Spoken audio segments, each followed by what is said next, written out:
Hi, good afternoon and happy Monday. My name is Jen Wilson and I'm with Convergence Coaching. And I am here today with my partner and colleague, Renee Moelders. Hey, Renee. Hey, Jen, how are you? Hello, everyone. Glad to be here. Super glad you're here. Renee is participating and I'm pinch hitting as the leader today of HR Huddle. Tamara Lorzell, our trusty HR Huddle owner, is on an airplane headed to facilitate a couple of days of retreat for a firm. And so Renee and I are here talking about a continuation, really, of a subject that Tamara and I started last week. And maybe, it's just been a perpetual subject, I think, HR resourcing, and the idea that most firms are just terrifically under-resourced in human resources and not spending the money that they need to spend to have the people and the strategy and the execution that we desperately need to really be a destination workplace and really be an organization that staffs right, so our people have the room to do proactive things and really feel like a great place to work. And so staffing HR right is supremely important. And last week we talked a little bit about what all the different responsibilities of the human resources or talent management or talent department, the people department, depending on what your firm calls it, all those different responsibilities and areas that they focus. And this week, Renee and I thought that we would talk a little bit about how to go about finding your HR leader. And I guess I just want to give a quick background that we know some of you have an HR leader. And so this might be a little bit like, how do we scope their job? And we might not need to find that person, but instead define the boundaries and the scope for the position and what might need to be hired around it.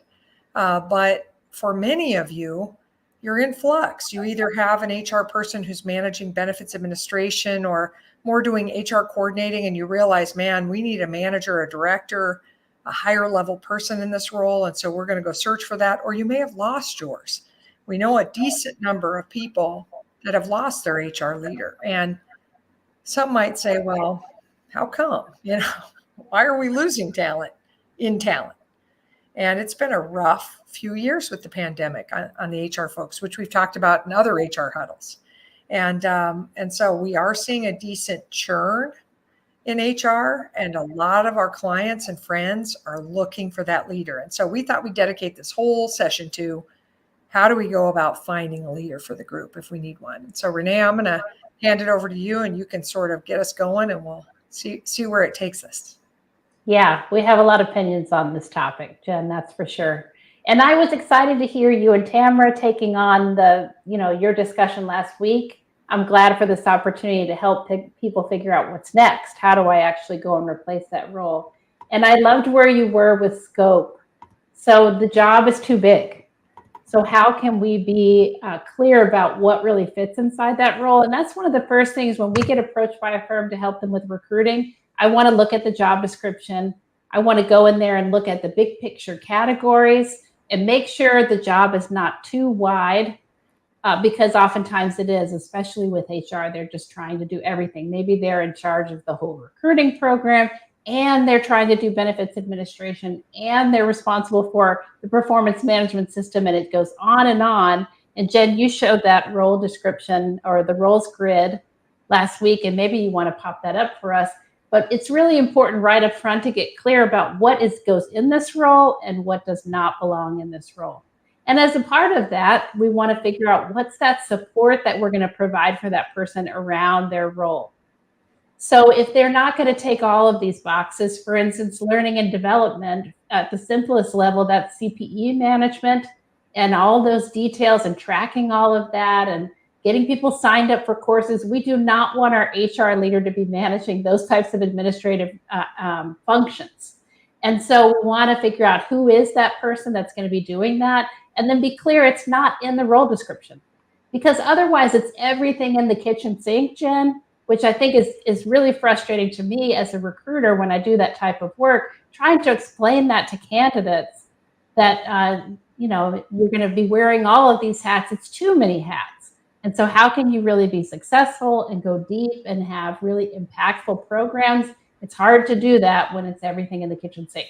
So I always, with my clients, want to narrow it down, figure out what's really important for this person that we're going to put in that job description, and then probably mapping out the support around it, at least internally, that we have an understanding of that. And you might also talk to your candidates about that. Here is the support that we can provide you, whether that's an HR coordinator or maybe a mixed marketing and HR coordinator, someone that's wearing kind of two hats, a half-time job perhaps. Maybe it's a recruiter. Gosh, we hope it's a recruiter. But being able to tell the story to your candidates of here's the job description and here's the support around you that's going to help you be successful. And Jen, one other thought on that. There's this thing about, like, sometimes with our HR leader, we say, well, they're not strategic enough. How can they really be thinking strategically when they're way down there in the weeds with CPE management and benefits, like entering data into the benefit system? How are they going to be able to think high level when they have all that lower level responsibility? So really looking at your job description to be sure it's realistic about this mix of high level and low level work. And everybody, sometimes my sponsors will say, well, they need to be able to roll up their sleeves and get involved. Okay, sure. I mean, I get that, but it has to be realistic about how much they're expected to roll up their sleeves. If all they're doing is rolling up their sleeves, they're not going to have time to be really strategic and think about, for instance, dreaming up your next staffing plan for 2023 and who we need to, go out there and hire and attract. They won't have time and capacity for that. I couldn't agree more. And I kind of flipped through these roles grids, Renee, which we use as a kind of visual illustration to help people understand the roles within HR talent. And you were referring to learning, so I went to this learning roles grid. And, you can see what goes into learning. And most firms aren't doing all of these things that need to be done in order to be a real learning organization. And we are in the business of selling information and knowledge to our clients. So, man, being a great learning organization is important. Our HR leader probably cannot manage learning to this depth. They could manage a learning person under them.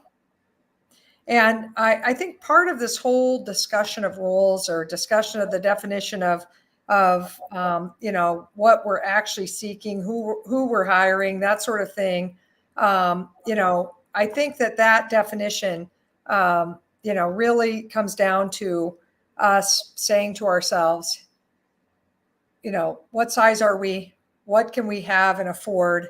What sort of support can we supply to this person? And the definition of the role will vary depending upon, our size, depending upon affordability of resource. But I will say this, most firms are making wonderful money right now. Profits are solid. Sales opportunities are many. If we had the right capacity and we had the people that could take the work, we could sell so much more. So why not hire ahead and invest in this department? I think it's a critical question. Yeah, I completely agree with you, Jen.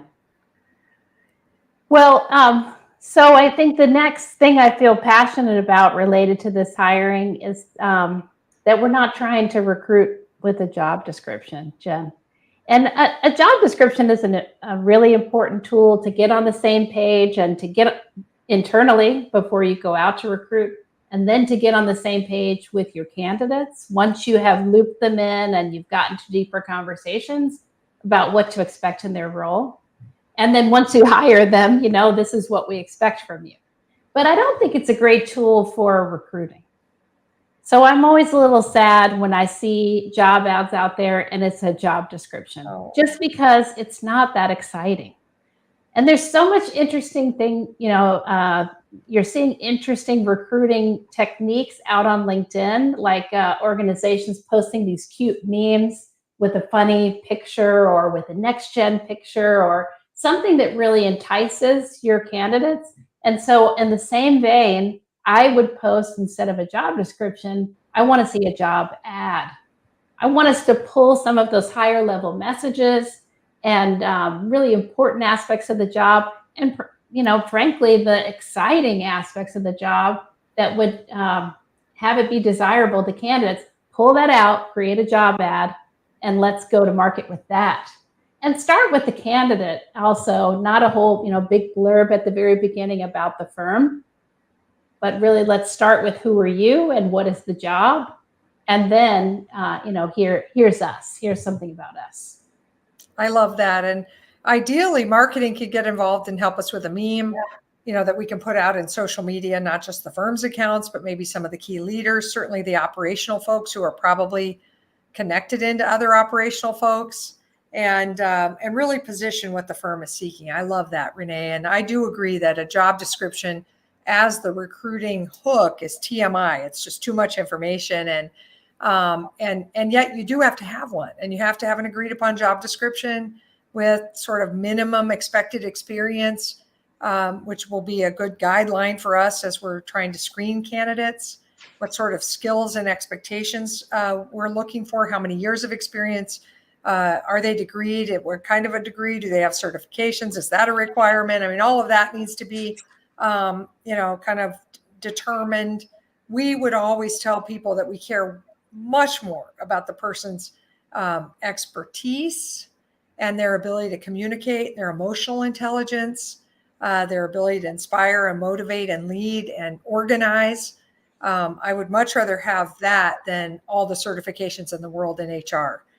Those things are interesting to me, and I do think that they do add value, so I'm not trying to diminish them, but they're not always indicative of a perfect fit. And I care much more about the relational skills and the organizational savvy of anybody that you might hire, so they can come in and really help us determine, what do we need? What do we need next in HR? What do we need next in talent and recruiting and learning in our firm? And then also, how do we become a destination workplace? And I would want to have an HR leader at any level, at any size firm, that felt like their job was to help the firm's leaders develop that. That they weren't just coming in to execute, off a clipboard, a bunch of stuff that needs to get done. That's important. We need to get things done, but not, not sort of stepping over culture, how it feels to work here. Hope, possibility, excitement, inspiration, the things that we better be bringing to this place, fun. So when I'm screening for HR, yes, I could look at their exact resume compared to our exact job requirements, but I'm also going to be trying to find that person who's, this is a goofy thing, but it came into my head. I'm going to say it out loud, like a Nanny McPhee or something, who's coming, male or female, to fly in and transform us. By being a part of us, we will be better. That's what I would be looking for. Yeah, and to assess that, you need an assessment, Jen. So we've been doing some different things ourselves with assessments and building these customized assessments for the issues of the day for your firm. So for an HR leader, what are the big challenges maybe that you've had over the last 6 months? And create a little case study and send that out to your top candidates. So you don't send it right away, but anyone who makes it through the various gates, and there should be various gates. So I like to do a screening call up front, phone call, just listening and talking and, screening for how well will they do initially with conversation and what is their interest in the job. And by the way, qualifying them for comp, because I don't want to waste anybody's time. So now I've just put 30 minutes in, and a bunch of people are going to fall out of the pipe, And then we're going to do an hour-long or hour-and-a-half-long video interview, probably with 2 people, to really assess, look at that resume, talk about their career history, ask them particular pointed questions. And if they pass through that gate, then they're going to assessment phase. And we like to do a personality assessment, Jen, because it opens up some questions about how they operate at work, how they communicate, how they organize their life, or how kind of from a coded personality standpoint they like to be organized. Some really important things that we could probe there about them. And then I'd also like them to do at that point this customized assessment. And that's a case study. Really, it's kind of a simple thing to build of what are the problems of the day. And how would they overcome them? How would they recommend that the leadership team handle certain situations? How would they advise us? What are their philosophies? And those are things in an interview you could ask, but I think it's different when someone has to sit down and kind of write it out essay style. You learn about their writing style. You ask them to go deep. And you talked about these behavioral characteristics, communication approaches. I'm qualifying that the whole time. Every time I touch that person, every time I get an email from them, I'm saying, how are they handling this? Are they grouchy? Are they upset because they have to do an assessment? Are they short in the interview? Are they curious about the firm? If they don't ask me any questions about the challenges of the day, and I think they're probably not going to be big picture and be helping us look forward. And they're obviously not thinking that way. So we're screening according to these experience characteristics, but we're also, every time we touch them, we're looking for deal breakers or reason to take them out of the pipe or things that really distinguish these candidates. For sure. I love that, Renee. And I love and hate it, of course, because first of all, Jen and Renee are picky, so like, well, we want our firms to be picky too, Jen. Oh yeah, I know, but we're probably way over the top. But in truth, I know I am. I'll speak for myself. But I love it when somebody qualifies in, and I feel sad when they qualify out on those characteristics. But I'm also relieved because, boy, you don't want to find out that somebody is, impatient or doesn't like process or hates to write anything after they're hired.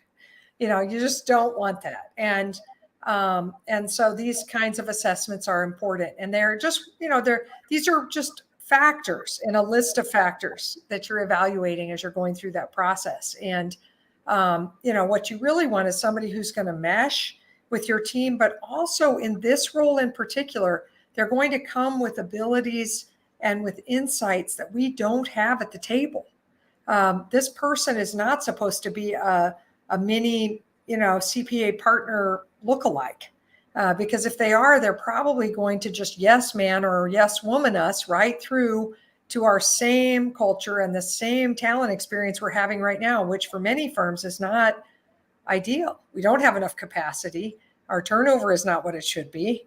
We need change. And so you want somebody who can challenge the status quo, but in a really respectful and thoughtful and motivating way. And so, I don't want to hire somebody that thinks exactly like us unless everything we're doing is perfect in HR, in which case we're probably not looking for the leader.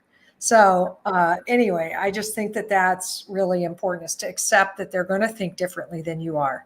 And so, like this last case study that Renee and I were working on for a client, we asked some blended hybrid management and cultural issues for, how to manage a team that has remote workers and how to manage the different opinions of the partners related to that, and how to unify the group and manage with consistency. And it's possible that the person writes an answer and not all the partners are going to go, I love that answer. But if that's what the firm leaders think we need to do and we need to start heading in that direction, great. And so those assessments don't have a right answer where Renee and I could give an answer key and it's perfectly correct, because some of that is just judgment related to philosophy, but also like their current experience in this marketplace. And it might, we might not totally 100% agree with what they write, but if what they write is thoughtful and it makes sense, and then, we would follow it up if we loved them in all other respects, but one of their questions were like, then we would use that as a platform for more qualifying and say more about that. And here's some other ways to think of it. And what do you think of this? And we'd see how they handle coaching and how they handle influence and trying to change their opinion and that sort of thing. So those are not set in stone, those assessments. They are meant to create more dialogue for sure. Mm-hmm. Well, Jen, you keep pointing also to behavioral characteristics, and I like to put those in the job description. And also be careful that that's not everything in the kitchen sink too, strategic plus detail oriented. I mean, let's be realistic about what behaviors they can bring, but maybe we come up with the top 5 behaviors that are must-haves that this person has to bring to the role. Because otherwise, how do we look for those? How do we qualify candidates to say this person fits what we need? So I think we need behavioral characteristics in the scope and a reasonable number of them, not 15, not 20, but maybe 5. I agree. I don't know if I'd put them in the published job description because I think people come sort of schooled or something sometimes in interviews. And so you're like, describe yourself using 5 adjectives. And they're like, and then miraculously, the same 5 must have behaviors or whatever. So I would probably hold those back for us as screeners. And that's just one more thing that I'll say is that, Renee mentioned multiple people involved in screening. And, for sure, there could be one person doing that phone screen, the short screen. And then a couple of people need to be involved in video interviewing. And we're trying to narrow the number of candidates. We love a side-by-side comparison chart to our candidates when we go to the decision makers then. And then if they're going to have multiple people interviewing, we try to get them to do it together. Because the other thing in this marketplace is you don't take 4 months to hire somebody. We have to be compressed in our timeline, even as we get more people's input. And so, multiple people interviewing them on the decider side, and then, a real strong discussion of these, 2 or 3 finalists to decide which one do we think is the best fit and the one that we want to make an offer to. So, I know these people are out there. I know you can find the right person for you. We know that. Our experience shows it. But you do have to have a thoughtful process, and it has to be a process and not call up a recruiter and say, hey, we need an HR manager, or whatever HR manager job description you have in your storehouse recruiter, please just use it. You're going to end up with the wrong fit, and it's got to be thoughtful in its frame for it to be like long lasting for your firm. Agreed, Jen. And I know we're out of time, but screen. So we didn't talk about one of our gates that we have people go through at Convergence, which is a Google search, a social media search, just really making sure you understand this candidate from the inside out and take advantage of any public information that's out there to understand what they're all about. And of course, because they're going to have access to employees and socials and all that, appropriate background checks, criminal history, all of that, credit checks, whatever it is that your firm might do there. Now, we can come back on this subject another time and talk about onboarding this person, because Renee and I our heart is broken sometimes when we see this wonderful effort to find the right person, and then they get tossed into thrown to the wolves. And maybe they didn't come from the accounting industry, and nobody orients them to the accounting industry or the profession or the lingo or the timelines or anything, and they just get tossed in. No good orientation, no good transition, no training, no support of their top 3 priorities. So that's a subject for the next time we get to do this. Or Renee, you can hold it in your list and make sure that if you and Tamara or you and Samantha or one of us, somebody does it, because that's really important to making your HR professional successful too. Yeah, love it. Especially the top 3, by the way. And that was something I was hoping we would have time for is, they can't fix everything when they come in. So and I would tell candidates, what are the top 3? I think that would be exciting for them to understand. First of all, they're not going to throw everything at me, and I know what I'm going to be expected to really dig into when I get there.